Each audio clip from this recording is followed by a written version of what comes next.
A paz do Senhor Jesus Cristo, quero convidar você a uma reflexão, mais uma vez, na Palavra de Deus. Continuemos aqui na Carta aos Efésios, capítulo de número 2 e o versículo de número 19, que nos diz assim: assim que já não sois estrangeiro, nem forasteiros, mas co-cidadão dos santos e da família de Deus. Queridos, nós estamos estudando nesse trimestre da Escola Bíblica, segundo trimestre, tudo baseado na Carta aos Efésios. E dessa feita, essa semana, domingo, estaremos estudando edificados sobre o fundamento dos apóstolos e dos profetas.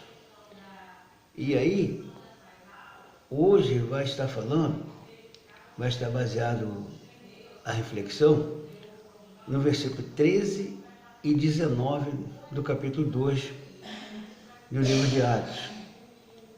E vai mostrar que Cristo formou um novo povo, a igreja, por meio do seu sacrifício vicário.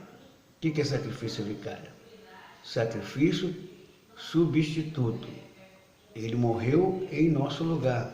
Ele sofreu o que nós deveríamos sofrer. Toda a humanidade havia pecado. E a sentença pelo pecado seria a morte. A morte, no caso aqui, não é simplesmente a morte física, mas a morte espiritual, que é um afastamento eterno de Deus. Não é uma exterminação. É onde a alma do perdido, a alma daquele que não tem uma ligação com Cristo, vai ser lançada num lago que arde com fogo e enxofre para sofrer pela rejeição da oportunidade de ser salvo que foi rejeitada. Então, é bom que entendamos que só Jesus pode salvar. O homem pode ter até religião, pode ser bondoso, pode ser altamente justo, pode ser praticante da fidelidade, mas se ele não tiver Jesus, ele vai estar perdido. Que adianta, disse o próprio Senhor Jesus, que adianta o homem ganhar o mundo inteiro e perder a sua alma? O que adianta o homem também se voltar para a riqueza? Jesus falou que um certo homem, ele teve num ano uma produtividade tão incrível que ele ficou tão admirado e não sabendo o que fazer. Ele disse: eu vou derrubar os meus celeiros e vou fazer celeiros maiores para que eu possa no próximo ano aproveitar toda a minha produtividade. E assim ele fez. Ele fez celeiros enormes e naquele ano seguinte ele teve uma produtividade muito grande e ele barrotou os celeiros.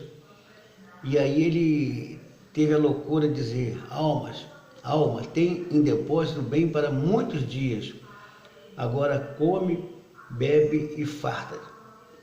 Mas o Senhor Jesus, naquela parábola, que é uma comparação, a parábola é uma história comparativa, Jesus disse assim: louco, hoje mesmo te pedirão a tua alma, e o que tu tem feito, para quem serás? Está entendendo, querido? Aquelas pessoas que vivem voltadas simplesmente para o materialismo, que tudo delas é pensar em riqueza, em pensar em adquirir o bem da terra, briga por causa de qualquer coisa.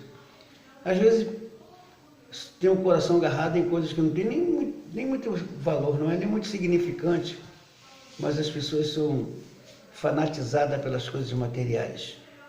É aquela pessoa que é fanatizada pelo carro, outro pela moto, outros de menos aquisição é fanatizado por uma bicicleta, de maneira que o coração é agarrado nas coisas. Uns têm grandes imóveis, aí estão apaixonados pelos imóveis, a ponto de ficarem presos, não alcançar tempo para adorar, para buscar a Deus, porque estão presos naquilo que tem. E outros, muitas das vezes, é um barraco. O barraco que ele tem, ele fica agarrado ali, parece que aquilo ali é a salvação dele, meu querido. Outros é na aparência, na vestimenta, em tudo que consegue é para mostrar na vestimenta uma aparência de que está por cima da carne seca. Meu querido, é bom que quem pode se apresente da melhor maneira possível, né? Na vestimenta, no calçado, tudo mais. Mas o mais importante não é o estereótipo, mas sim o interior. O que adianta o homem conquistar o mundo inteiro e perder a própria salvação? Então, é preciso que a gente reflita nisso. E só em Jesus o homem tem direito de fazer parte do povo vencedor na terra. Por isso que a lição desse domingo que vem, ela vai estar falando sobre isso, edificados sobre o fundamento dos apóstolos e dos profetas. Os profetas testemunharam, eles não alcançaram a chegada do Messias, a primeira vinda do Messias à terra, mas eles esperavam cumprir o seu ministério, anunciando a vinda de Jesus, chamando o povo a uma santificação, chamando o povo a uma vida diferenciada, mas muitos deles sofreram mortes cruéis. Sabe por quê?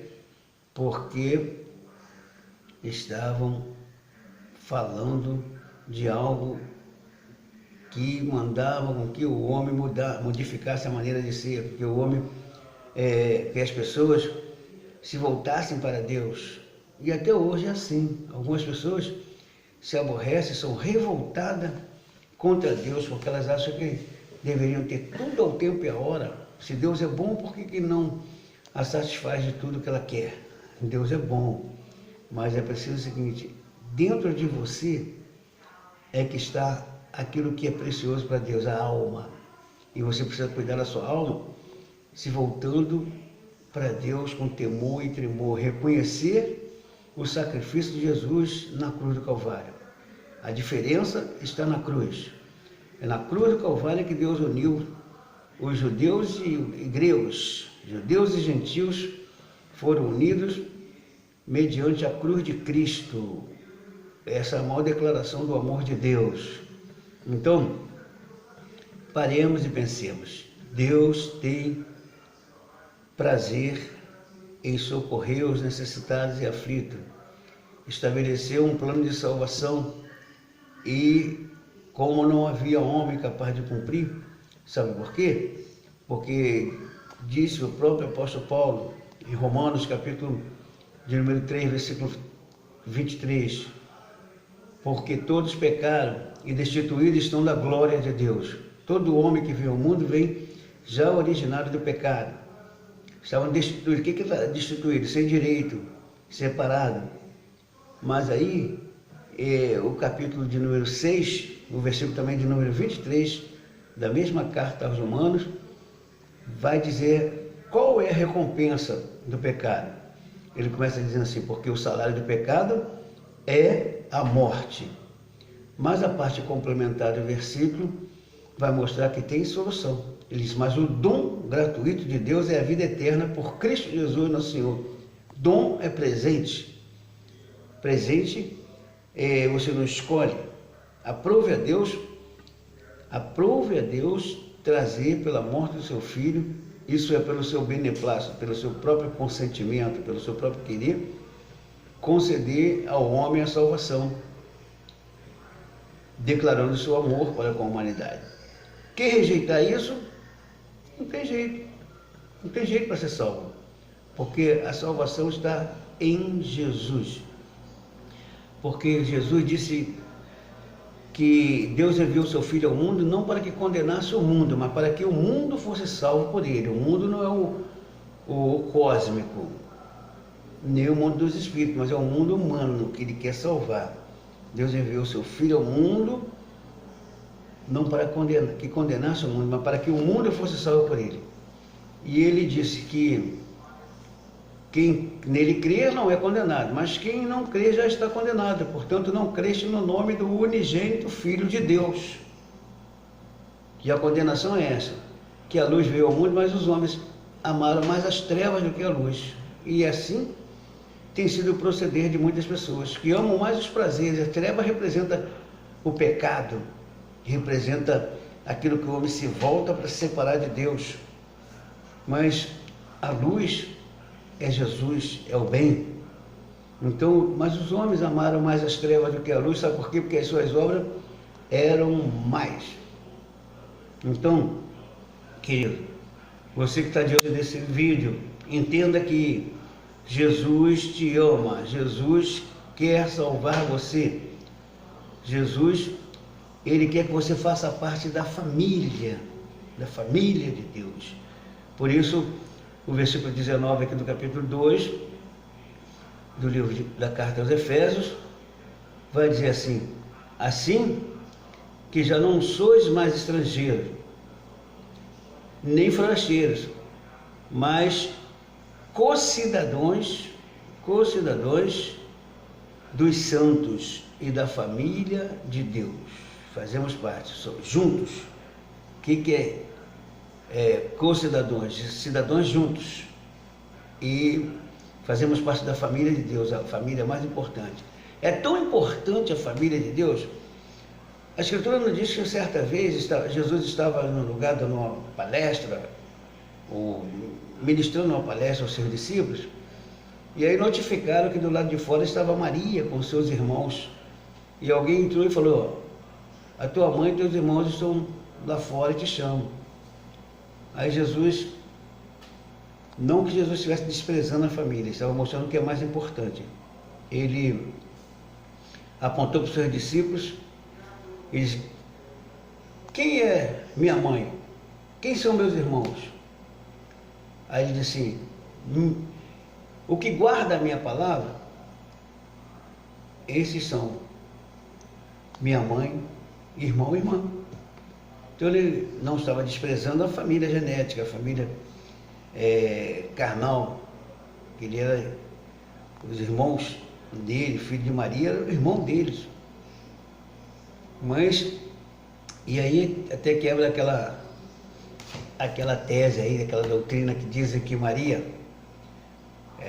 foi sempre virgem. Não, Maria foi virgem até o nascimento de Jesus. Depois que Jesus nasceu, ela teve um relacionamento totalmente normal com José e teve filhos e filhas.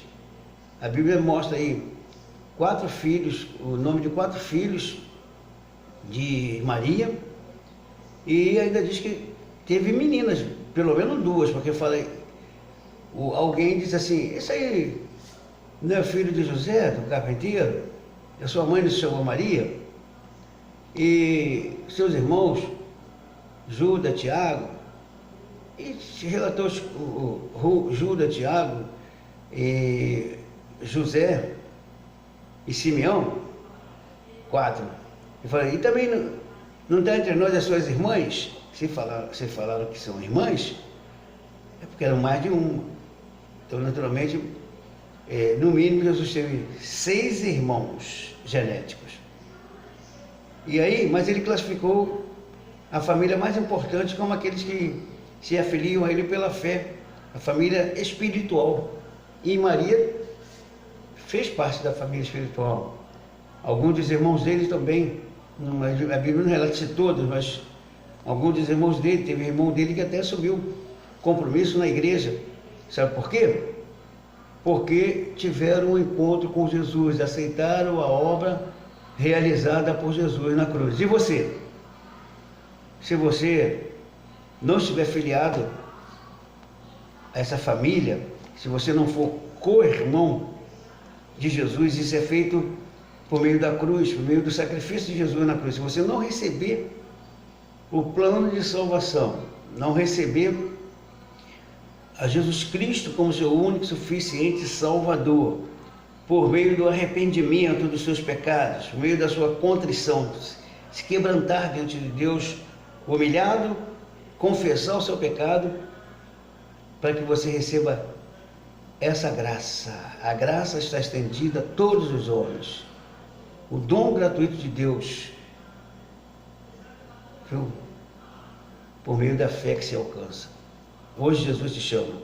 Faça parte dessa família e entenda que é só através da obra vicária de Jesus, só através de crer no Senhor Jesus, entregar o coração para Ele, é que a gente passa a ter parte, fazer parte dessa família, ser co-cidadão entre os santos e herdeiro da promessa da salvação.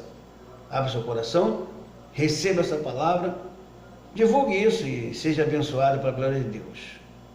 Deus nos abençoe.